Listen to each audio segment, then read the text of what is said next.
I roto I te rima tau kua tahake, I ora aia Kase William, te kaumawha te pakeke, me ngā nonoketanga o te mate, Cystic Fibrosis. It's very annoying, yeah, but you just get used to it. When I start coughing, it's just really kind of hurts my throat. Sometimes when I've got a real bad cough. It's been, 5 years since diagnosed, but 5 years of constant worry. Not gonna lie, just about the future, about even just, even next 6 months, what are we gonna do? Should we go on holiday? Oh yeah, cool, but what happens if he gets sick just before then and we have to do the 2 weeks in hospital? Lots of stuff. Ko te tākoro poi tūkohu me te pāporo ana tino tākoro.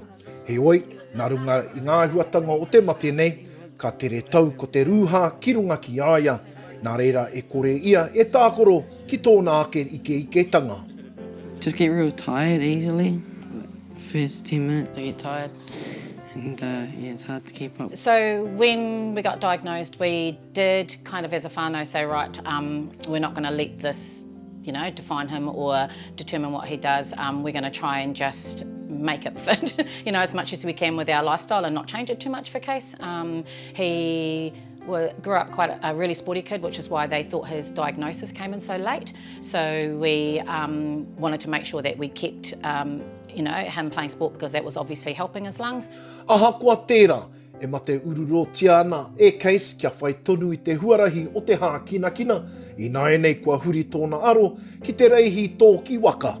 Just basically changed my life and when you have to take my nebulizer anywhere to do it, just have to take a little tablet. We tried to make sure he didn't miss out, and that meant doing his routines and stuff that we, do at home to stay out of hospital.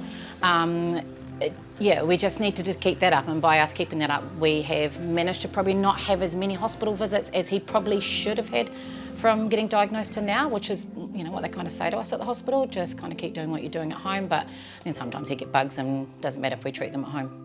I puta te whakapuaka ngā te rōpū whāmek, kia tāpiri ko te Rongoā trikefta ki ngā rārangi Rongoā ka taunaki hia e rātau kia whai oranga ai te hunga kua pāngia e te mate nei.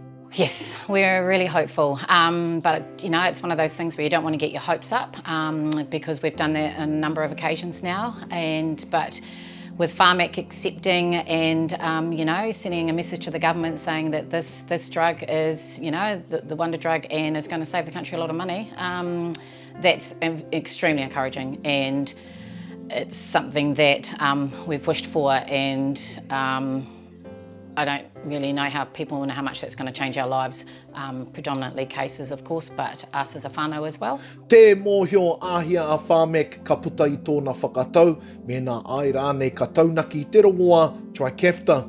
Ko tā Janine Williams kōrero, he uaua me te tatari mo te tau e tū mai nei, ko te hiahia nui kia whai te hunga kua pāngia e te mate nei I tēnei Rongoā I nei tonu.